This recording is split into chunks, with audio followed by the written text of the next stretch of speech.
Welcome to the video. Here's the world in 1444, and in this particular playthrough I'm going for the Komnenoi Empire achievement. So for some background on this, in 1204 AD there was the Fourth Crusade, and what was left of the Roman Empire got fragmented into little bits, and one of the rump states left over was the Empire of Trebizond. And by 1444, this is what's left of Trebizond. And to get this achievement, you basically have to blob out, get 1,000 development, 75 prestige, and upgrade your government rank to Empire. And this is one of the harder achievements to get. I was able to get this one pretty easily, and so I'm going to go over a video for it, although I did have to do a second attempt.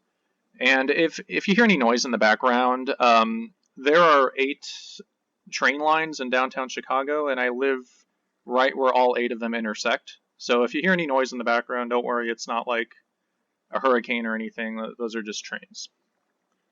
So I'm going to start playing this video, and I'm going to go over what my strategy was. So to start out, I became a QQ tributary. There's a couple of Mongolian hordes around here, and several of them will accept you as a tributary. And while that's going on, that should be enough of a deterrent from the Ottomans attacking you that you can start attacking everyone around you. I went for a lot of the Orthodox lands first, like Circassia, Georgia, Theodoro. But I basically just attacked whoever looked the weakest.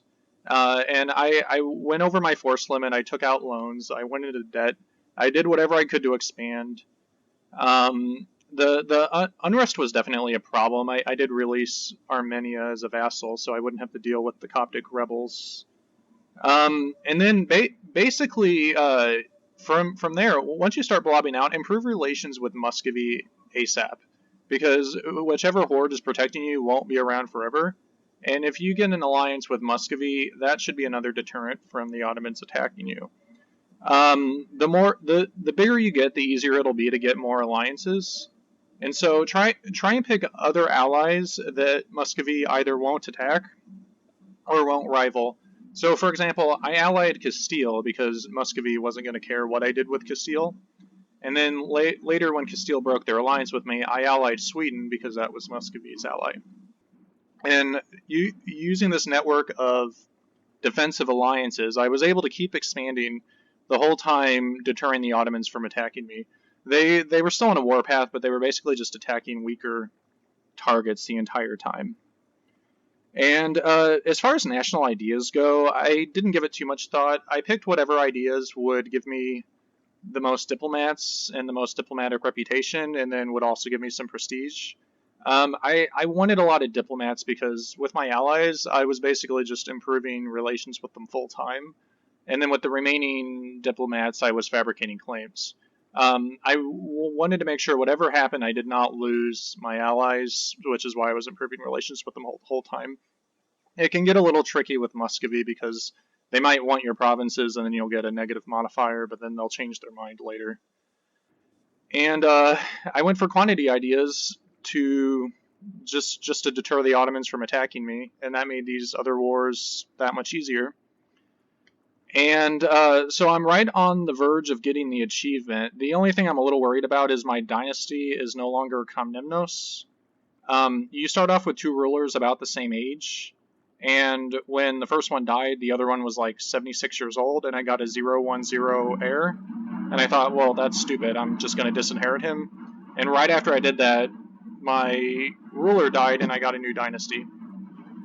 So we're going to find out if I can still get the achievement. If I don't, I'm going to be pretty mad. But yeah, once this finishes, we will see.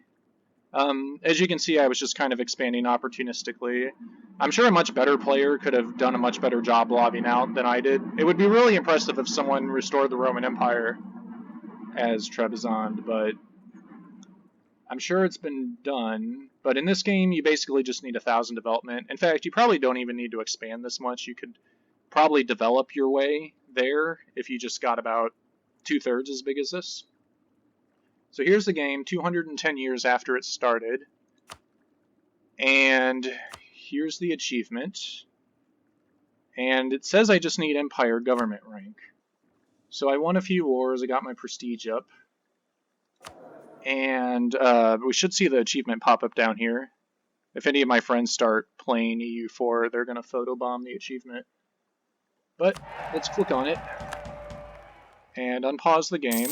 Oh, someone did photobomb it. There we go.